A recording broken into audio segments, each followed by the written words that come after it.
Chapter 2. Human Frailty. Scientists are too contentious and too morally and intellectually fragile to follow any method consistently. As the moon's disk crept across the face of the sun on May 29, 1919, a new science of gravity hung in the balance. Just a few years earlier, Albert Einstein had formulated his theory of general relativity, a conceptually radical replacement for the gravitational theory that made Isaac Newton famous at the beginning of modern science more than 200 years before. Whereas Newton held that massive bodies exert upon each other a force of gravity, Einstein said that they rather bend the space and time around them, giving it a characteristic curvature. When objects do their best to trace straight lines through this twisted medium, they move in a way that suggests the existence of gravitational force, but there is in fact no such thing. Profoundly different though these two pictures may be, they make nearly identical predictions about the movements of particles, planets, and everything in between. Nearly identical, but not quite. The difference between Newton and Einstein, the fact as to whose ideas were correct, could perhaps be faintly discerned on the margins of a total eclipse of the sun. 2 months earlier, the steamer Anselm had left Liverpool with 3 telescopes and 2 teams of scientists on board. One group was headed to Brazil, the other to the island of Príncipe, off the coast of West Africa. At their assigned destinations, they would each photograph the sky at the moment that the light of the sun was fully obscured by the moon. The pattern of stars surrounding the eclipse would reveal the extent to which light passing close to the sun is dragged off course by our home star's intense gravitational field. In the same way that a partially submerged ore appears to bend at the point where it enters the water, due to the bending of light rays at the air-water boundary, so the stars would appear to be displaced from their usual positions to a degree corresponding to the bending force of the sun's gravity. Einstein's new theory predicted that incoming light rays would be deflected by twice the amount that Newton's old theory implied. It was a crucial experiment in the Popperian mold. Measure the apparent shift in the stars' positions, and in the cold light of that number, at most one theory could survive, either Einstein's or Newton's, or if both predictions turned out to be wrong, neither.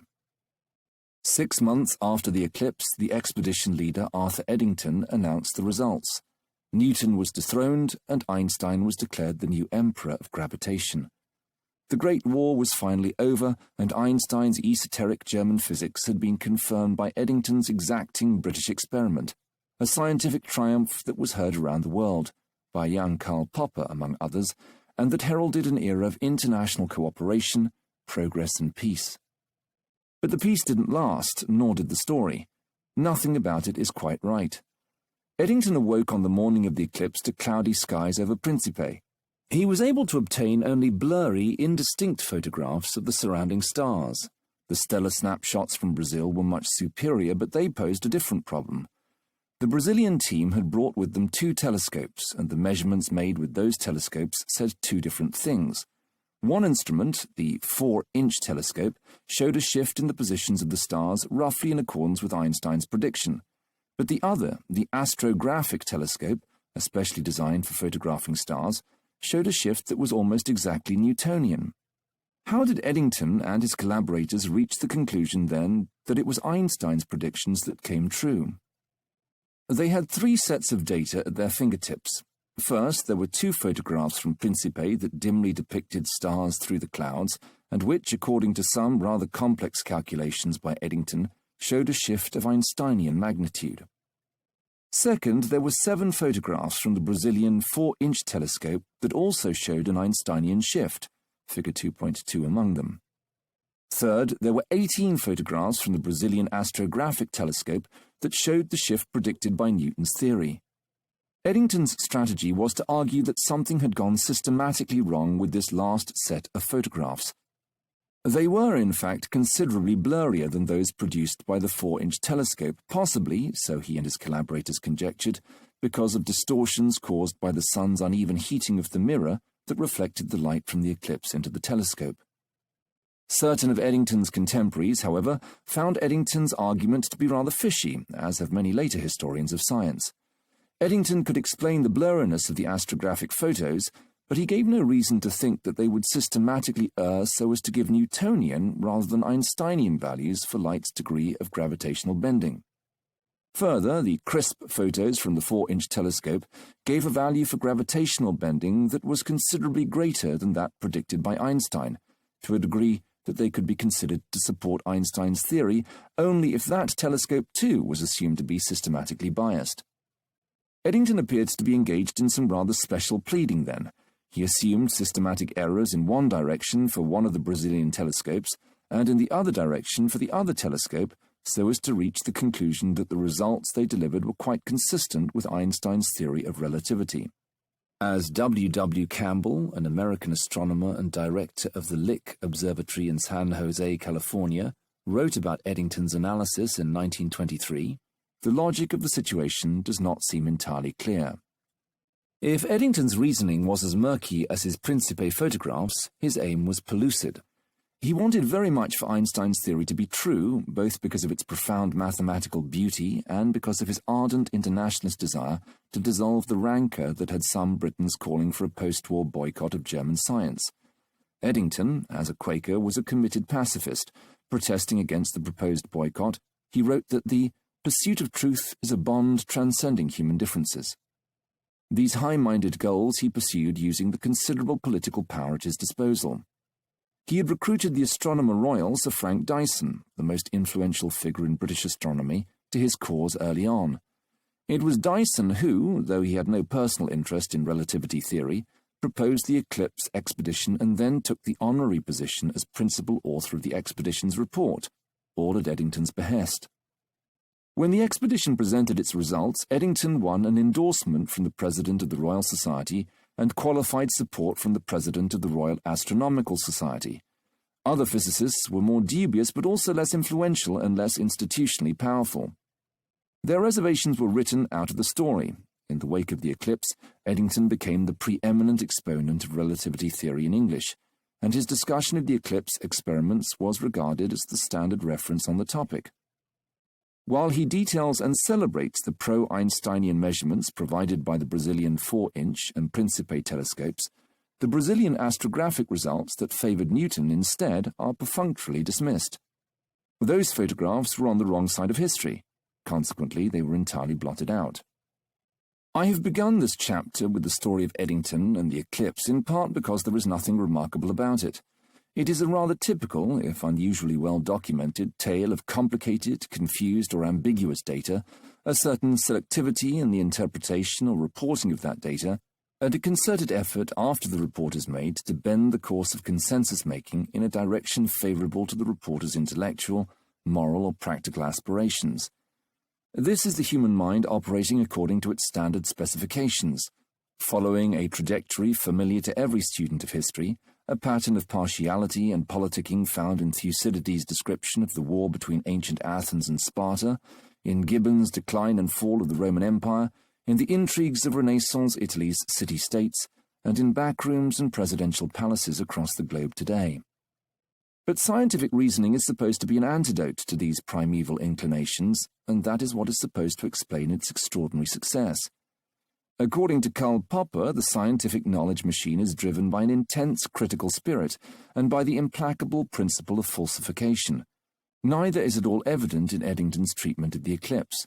Eddington cosseted his own favoured theory, shielding it from evidence that looked prima facie falsifying, while damning its rival, using reasoning more redolent of the one-sided pleading of a criminal prosecutor than of the even-handed and straightforward logic of falsification.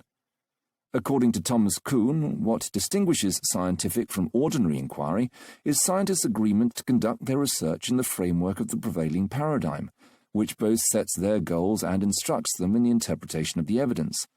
But there is little sign of such a rigid scaffolding in the case of the eclipse. Eddington used his scientific work to realize an aim that lay outside anything that might be dictated by a Kuhnian paradigm, namely a rapprochement between the British and the German scientific establishments. Further, he pursued this and his other aims by interpreting the data in a way that seems driven more by the desire to succeed than by some officially sanctioned, widely accepted procedure for bringing evidence to bear on theory, of the sort that a paradigm is supposed to prescribe. His subsequent political machinations and selective history writing equally seem more inspired by personal, albeit idealistic, ambition than by obeisance to a shared code of scientific conduct.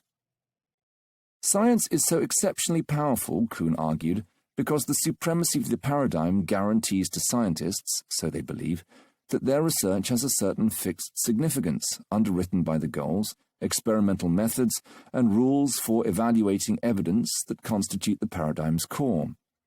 Eddington's logical and political manipulations, however, disclose exactly the kind of flexibility of rule and pliancy of institutional framework that would set the significance of scientific results perpetually adrift. The Kuhnian paradigm is supposed to preclude such inconstancy. It did not. The 1919 eclipse is only a single example of the selective use of evidence.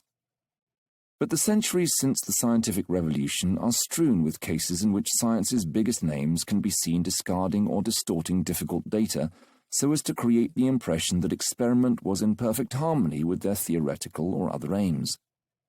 Gregor Mendel, the founder of genetics, almost certainly massaged the statistics he presented in the 1860s in support of his thesis that genes lie at the root of biological inheritance. Ernst Haeckel embellished his careful drawings of animal embryos around the same time to support his thesis that ontogeny recapitulates phylogeny, that a human embryo, for example, passes through stages in which it takes on forms more or less identical to those of fish embryos, then amphibian embryos, then bird embryos. Robert Millikan, in pulling together the data from which he inferred the electric charge of a single electron, work that earned him the 1923 Nobel Prize in Physics, omitted many measurements that did not look right, while claiming to have included everything. Even Isaac Newton manipulated certain empirical quantities to better fit his theories, tactics that in one case amounted, wrote his biographer Richard Westphal, to nothing short of deliberate fraud. There is one respect, I must note, in which Eddington and other modern scientists are almost exceptionlessly careful and methodical. In Eddington's original presentation of the eclipse experiments, you will find certain rules of reporting scrupulously followed. Let your eyes surf over the two tables from Eddington's report reproduced in Figure 2.3. That's scientific method made palpable. There's nothing feigned or dishonest about it. In the upper table is a careful accounting of each of the 18 photographic plates taken with the Brazilian astrographic telescope. The time and length of the exposure and the type of plate are noted. In the lower table are results calculated from the apparent positions of the stars in these plates, omitting plates that showed an insufficient number of stars. The numbers that matter most are in the right-hand column. These give the value of gravitational light bending suggested by each plate. At the bottom right-hand corner is the average of these values, which in a single number summarizes what all the photographs taken using the Brazilian astrographic telescope have to say about gravity's effect on light. That astrographic bending number is 0.86, almost exactly equal to the Newtonian prediction of 0.87 and less than half the Einsteinian prediction of 1.74.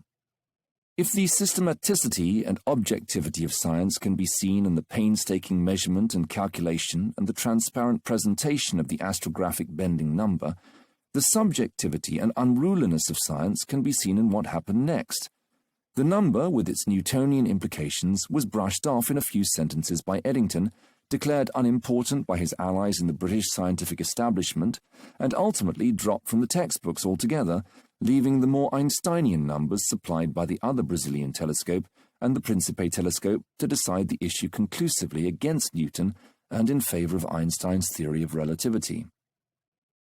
In the Methodists' dream of science, the bodies of data from the three telescopes, the three measurements of gravity's power to bend light, would be assessed by a procedure that evaluated the evidential weight of each as carefully and as coldly as Eddington had, in the first place, calculated the numbers. The method would act, in effect, like a high-minded tribunal, objective and authoritative, sorting truth from falsehood without playing favorites or allowing personal or moral or self-aggrandizing considerations to enter into its deliberations. If the Eddington story is any guide, this is pure mythology. There was no tribunal, no method to sort the good photographic plates from the bad. The matter was settled the old-fashioned way by a mix of partisan argument, political maneuvers, and propaganda. Scientific tribunals may be uncommon, but they have been assembled on an ad hoc basis from time to time, and one in particular offers some signal lessons about science. Louis Pasteur is perhaps the most renowned of all French scientists, and surely the most revered by the French themselves. In his lifetime, from 1822 to 1895, he pioneered vaccination against anthrax and rabies, helped to discover the nature of fermentation, developed a sterilization technique, pasteurization, to prevent milk and wine from spoiling, laid the foundations for the germ theory of disease, and uncovered the first evidence for the remarkable fact that the chemistry of life is overwhelmingly composed of right-handed molecules. A few years ago, while visiting the École Normale Supérieure in Paris, I was given the privilege of using Pasteur's old office for a few weeks. Pasteur served as the scientific director of the ENS from 1858 to 1867. At one point, he banned smoking at the school, whereupon almost every student resigned.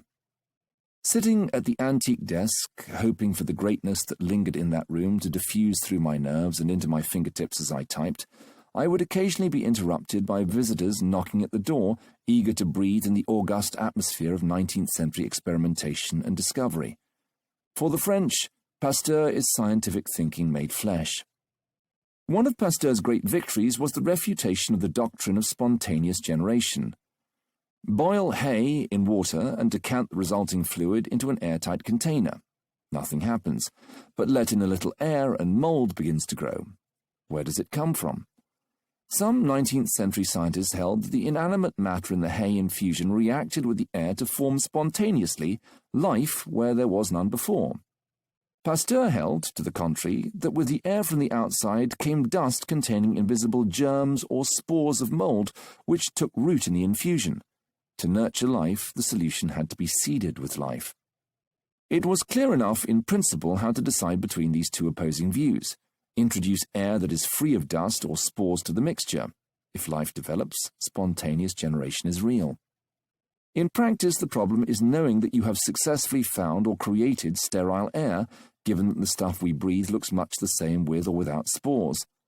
Many ingenious solutions were proposed. Air was heated or passed through acid to kill the spores.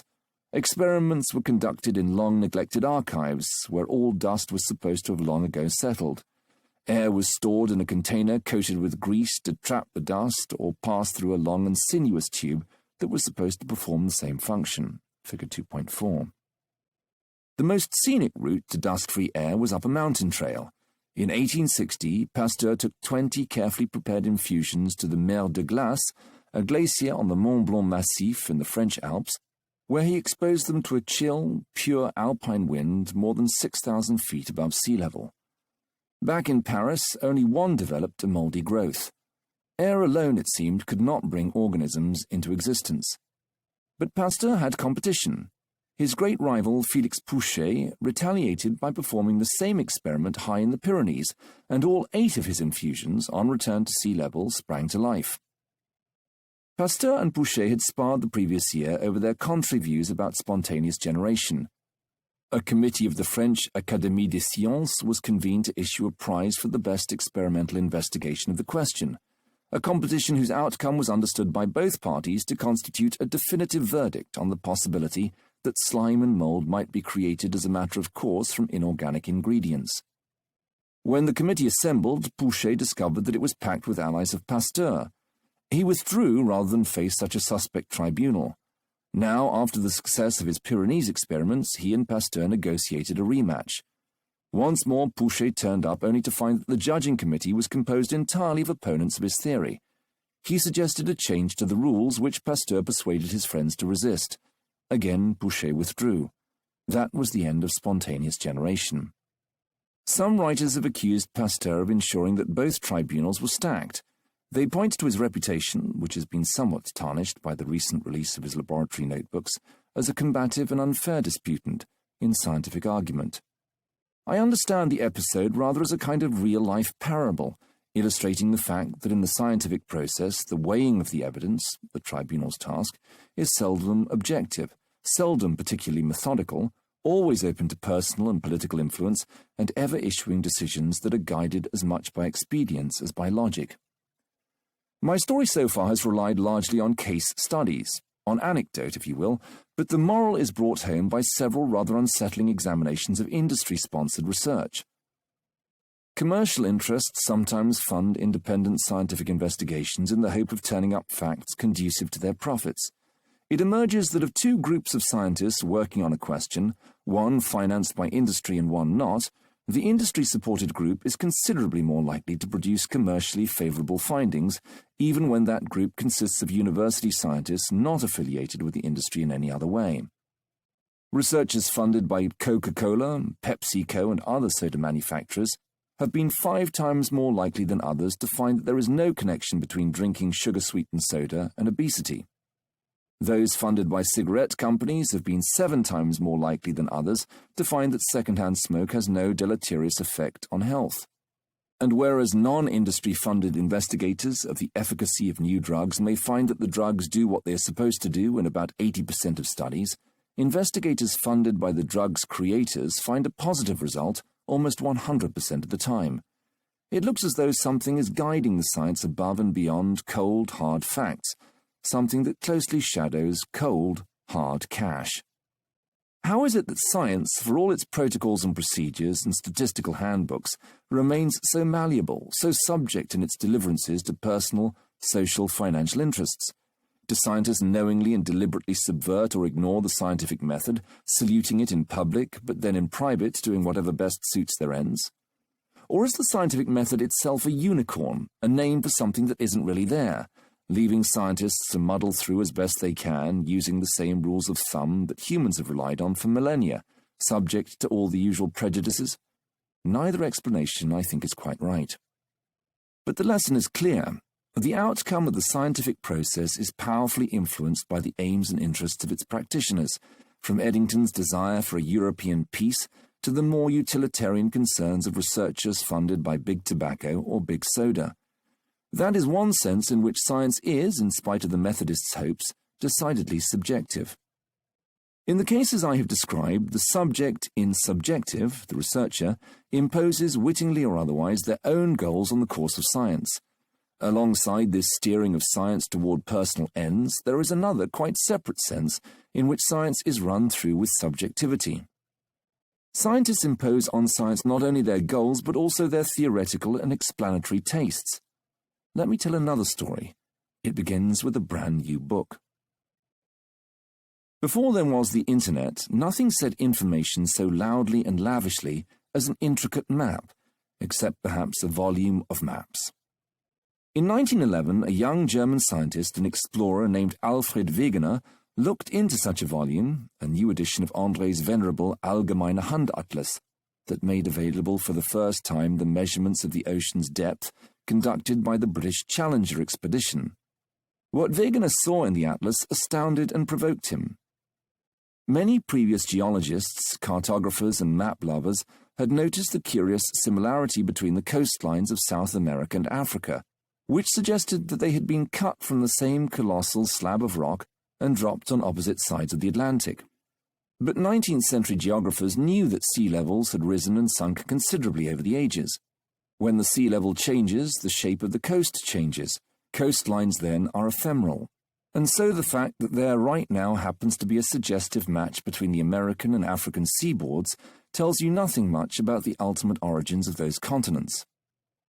Thanks to the Challenger data, the new German atlas was able to show the outlines not only of landforms but also of continental shelves, those underwater extensions of continents in virtue of which offshore waters are relatively shallow, until they plunge suddenly to truly oceanic depths.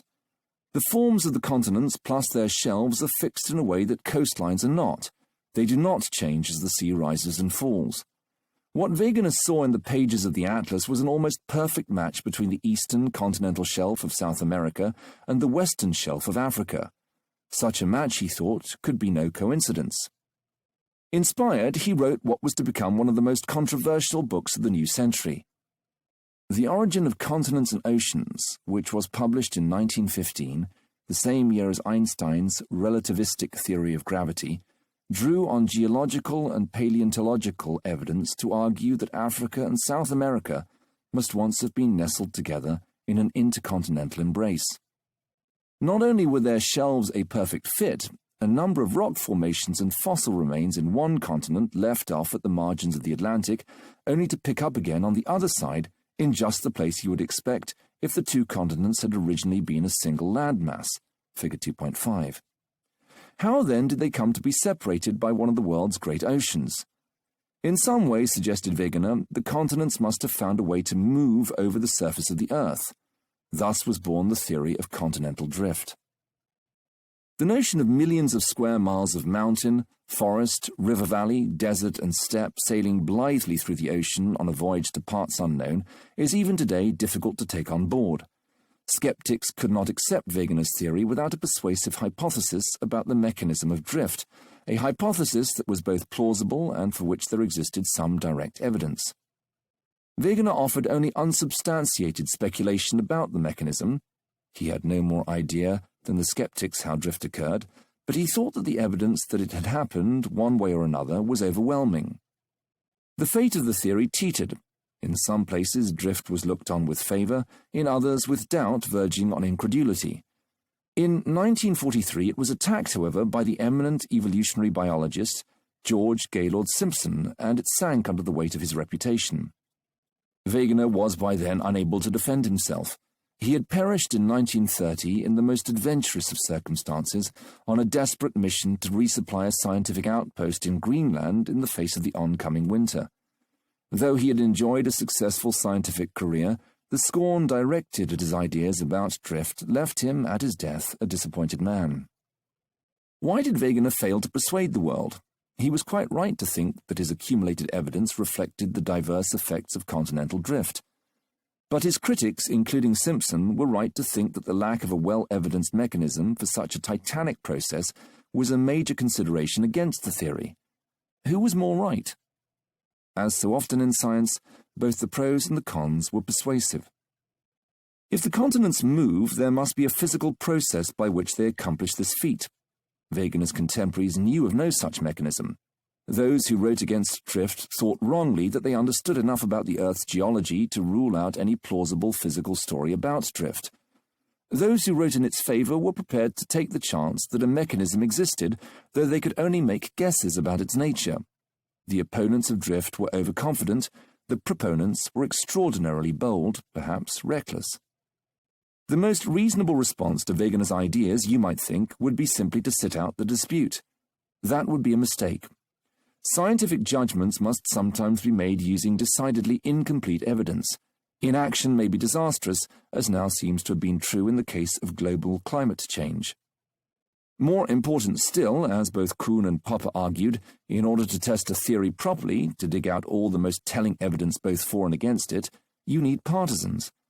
Only those who are committed to proving the theory true, Kuhn's paradigm-bound scientists constitutionally incapable of doubt, or to proving it false, Popper's agents of generalized theoretical destruction, will have the motivation to perform years or even decades of necessary experimental work.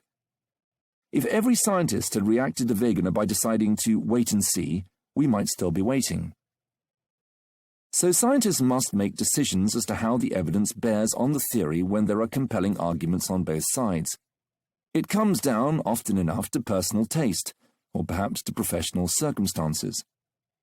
An establishment man like Simpson, a professor at Columbia and Harvard and a winner of several prestigious awards around the time he set out to refute the hypothesis of continental drift, may feel more at home with the apparently safe or orthodox view, while an outsider and adventurer like Wegener, who was among other things a record-breaking balloonist, may be more ready to take the risk that what's vital to his theory lies just over the scientific horizon. Sometimes the decision is taken on shallow practical grounds. Scientists in the United States, where Simpson was more powerful, tended to be far more skeptical about drift than those in Britain and Europe. In making their contrary calls of judgment, Simpson and Wegener did not ignore the available evidence, but they were heavily influenced also by their temperament, their social position in the institution of science, and no doubt countless other elements of the psyche that differ from one mind to the next. That's how human thinking works. So we get splendid variety. So we get bitter dispute. According to the thinkers I call methodists, what makes science special is a standardized rule or procedure for conducting empirical inquiry. If what you have seen of science in this chapter so far is representative, nothing of the kind is true. It is not method that conquers human frailty, it is human frailty that conquers method. Just when objectivity matters most, scientists, great scientists perhaps above all, are apt to draw on their deepest rhetorical and political resources to skew the course of inquiry to favour their own ends. There is no higher authority to curb the chaos.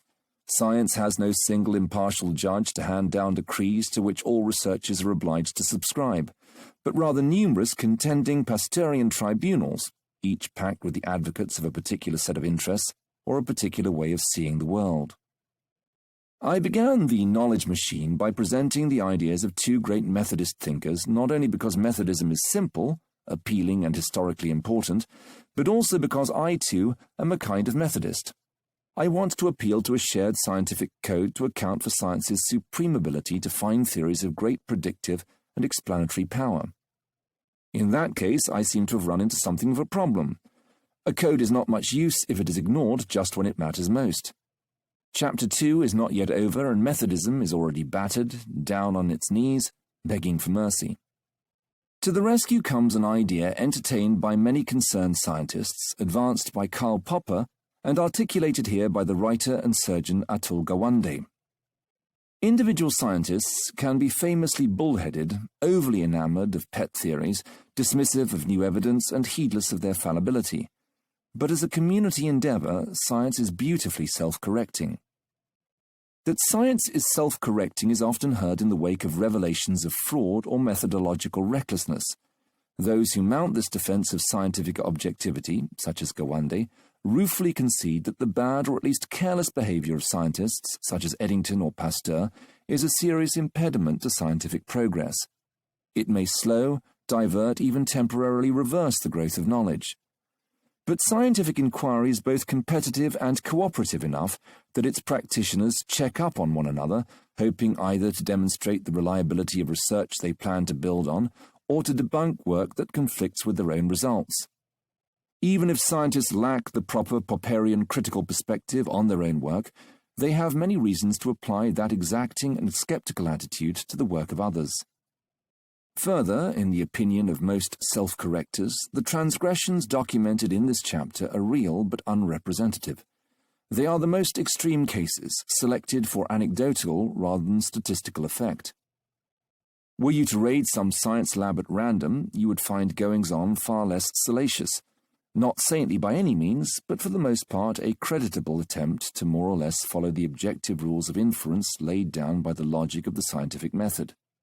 As a matter of fact, maybe a visit like that is not such a bad idea. In 1975, a young French anthropologist named Bruno Latour went to live among the natives of an unusual Southern Californian subculture. His subjects were researchers working in the laboratory of the endocrinologist Roger Guillemin, the scientist who was to share the Nobel Prize in Medicine 2 years later for determining the structure of the brain hormone TRH. At the time, Latour's knowledge of science was non-existent, he later wrote, adding that he was completely unaware of the social studies of science, but for these very reasons he was in the classic position of the ethnographer sent to a completely foreign environment. Like Margaret Mead in the Samoan archipelago or Napoleon Chagnon among the Yanomami of the Amazon rainforest. Latour spent 2 years inside Guillemin's knowledge machine at the Salk Institute in San Diego. He found a great wheel, a self-replenishing cycle of being. Into the Guillemin lab came vast quantities of chemicals, animals, and energy, which fueled a complex physical and social process that produced scientific reports by way of inscription devices, whose function was to transform pieces of matter into written documents, figure 2.6. These documents, the articles published in scientific journals, were in turn transformed into credit or scientific reputation, which is valuable largely not as an end in itself, but because it provides the means to win funding that will buy more chemicals, animals, and energy, along with new inscription devices and the services of scientists and technicians to turn them into more papers and thus still more credit. A science lab, in the telling of Latour and his collaborator Steve Woolgar in their book Laboratory Life, is not so much an appliance as an organism. Its primary concern is survival and reproduction. What about the rules of thought that, according to Gawande and Popper, govern most ordinary scientific inquiry? The code of intellectual conduct against which scientists' reasoning is periodically compared, allowing science to self-correct and so to stay on a more or less objective path. Latour did see much that was objective in the Guillemin lab. Exacting procedures for pulverizing brain tissue and extracting substances such as TRH were known to all the technicians and were carefully followed. The same is true of the preparation of the data that was used to test hypotheses about TRH and other molecules' structure. In one such technique, a synthetic substance with the hypothesized structure was created and compared with TRH to see whether there was a match. The comparison involved images created using the two substances, called chromatograms. If two correctly prepared substances have the same chromatograms, they have the same components. Identical chromatograms, then, show that the hypothesized structure is correct. A chromatogram is prepared using a machine that can be ordered from a scientific supply company, and that machine comes with a manual. In the manual are instructions for using the machine correctly. If a scientist fails to follow the manual, they have erred objectively and conspicuously, a mistake that can be corrected, just as Gawande and Popper maintained. But although the preparation of evidence may have answered to objective rules, Latour found that the interpretation of evidence did not. There will always be small differences between two chromatograms of the same substance, in the same way that there are small differences in two photographs of the same person. Scientists must decide then when those differences are small enough not to matter. If there was a rule to decide these questions, Latour's subjects did not follow it. They resorted rather to local tacit negotiations, constantly changing evaluations, and unconscious or institutionalized gestures. The same was true of all other important questions of interpretation. In deciding how the evidence bore on the hypotheses that it was supposed to test, there was no appeal to shared rules, to objective criteria. Instead, there were arguments, gut reactions, bargains, local cultures. Summing up, Latour and Woolgar wrote, "We were unable to identify explicit appeal to the norms of science." In Guillemin's lab, then, there was much objective weighing of brains and their juices, but little objective weighing of evidence. When it came to determining what the carefully collated data said about theories of TRH's structure and the like, not even the methodological yeomen, the postdoctoral fellows, the junior scientists, the quiet, decent majority flying in science's economy class, followed rules. Heedless of official restrictions, they went on stuffing the overhead bins of scientific inference with their moral, psychological, political, and cultural baggage. It is the way things are throughout the scientific world. The hematologist James Zimring reports the dismay of novice scientists upon encountering for the first time the reality of the lab. The work they were doing and that of their fellow researchers seemed messed up. It was chaotic, did not progress logically. Often rationalizations were made up after the fact to account for progress. Science can hardly correct itself if no one is paying the least attention to standards for correctness. Where is science's method, then? It is nowhere at all, say the followers and fellow travellers of Latour. There is no structure or system that makes science a more objective, a more valid, a more truth-directed way of knowing the world than any other. The great method debate is an argument over a fiction. That is the thesis, endorsed by many contemporary sociologists and historians of science, that I call radical subjectivism. It is the antithesis of methodism.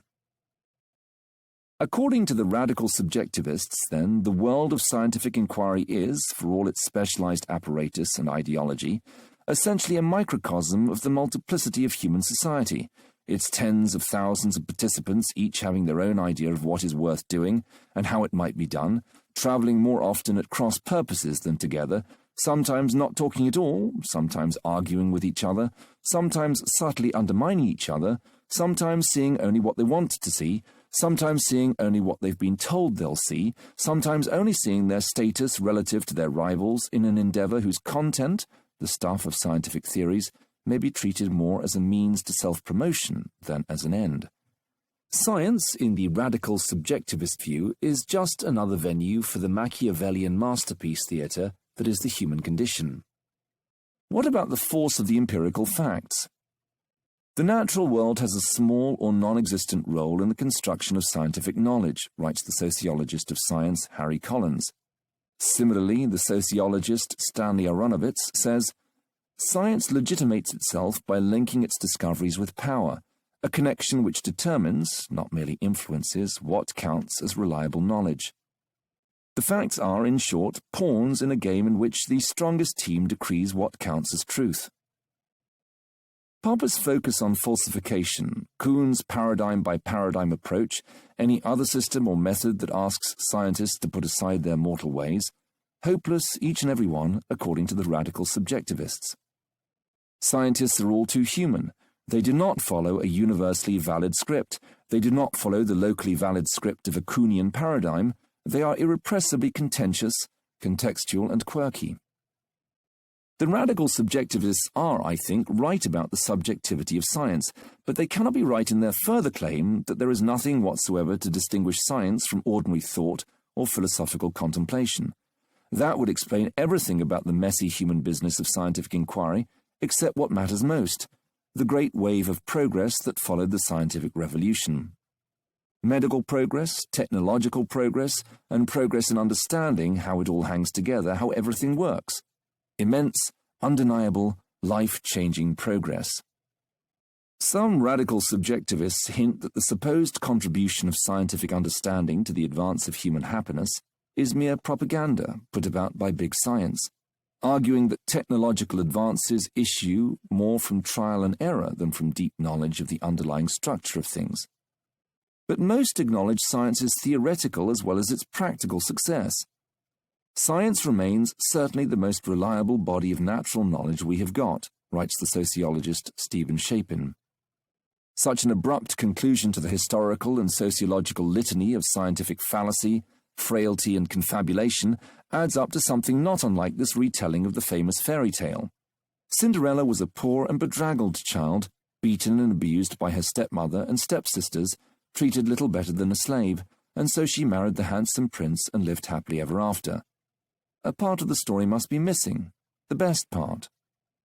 Among the detritus left behind after the ball, among the ulterior motives, self-serving explanations, power plays, crushed flowers, shattered beakers, broken promises, you might still hope to spot the gleam of a glass slipper, the clue that will join together the two halves of the tale.